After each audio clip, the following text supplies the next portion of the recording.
Well, I'm going to give you the correction here, right? On how to eliminate all the QVDs from your space, okay? In the previous video, I made a video eliminating data 7, right? However, when you enter your space here, you come here in space details, you click here in details. Come to data source, look, all the DVDs are still here, right? Oh, I was tricked, that dataset there, it seems to erase the metadata. You no longer find the DVD named in the catalog and you also no longer find it in the hub. But the data files are still here. If I want to delete this space here, I have to finish deleting all the files, right? That I have here. So I'm leaving. Let's see how we do the correct sequence to delete these files once and for all. Well, I entered the space details here, right? Did you see that I entered? So take the OID of your space and save it. Open a notepad, something, save it there that you will use it here in automation. Okay? Here in automation, the sequence you will use will be as follows. List data connections. You will get this list of data connections here. Okay?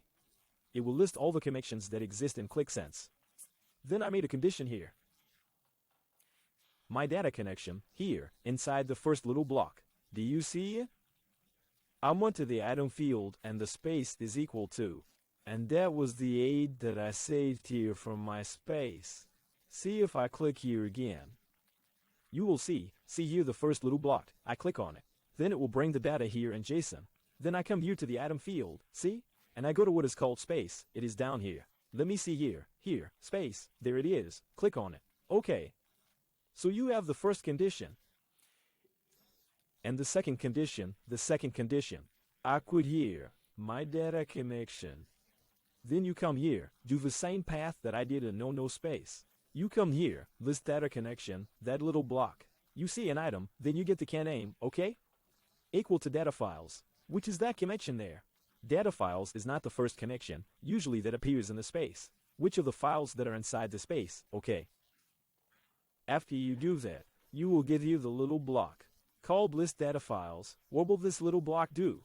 It will list all the data, right? All the files. From that space, okay? From that connection, actually, it is from that connection. It is connected to the connection, so you will get this little block here. You will fill in the connection ID with list data connection, right? Then you come to the item and go to OID, so list data connection is from this little block here. Do you see from the first one you will come here in it?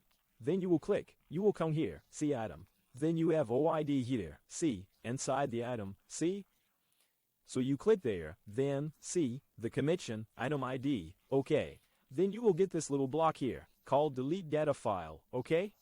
And this little block here, delete data file, you will get here, list data file item ID. List data file, which is this little block here, item OID, which is the OID that you have to delete, okay.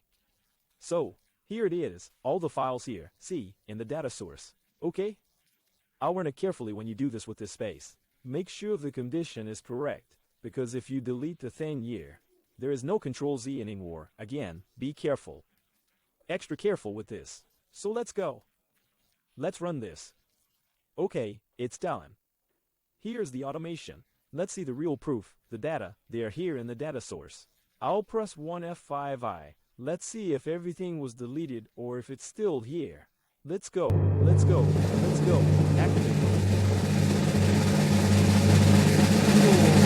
Well, guys, I hope it helped. Now, you will be able to eliminate, right? This space here you will be able to delete it once and for all, and thanks to those who gave the tip in the comment. Okay, and thanks Cesarido for letting me know. And see you there. Our next video is done. I hope it works for you too.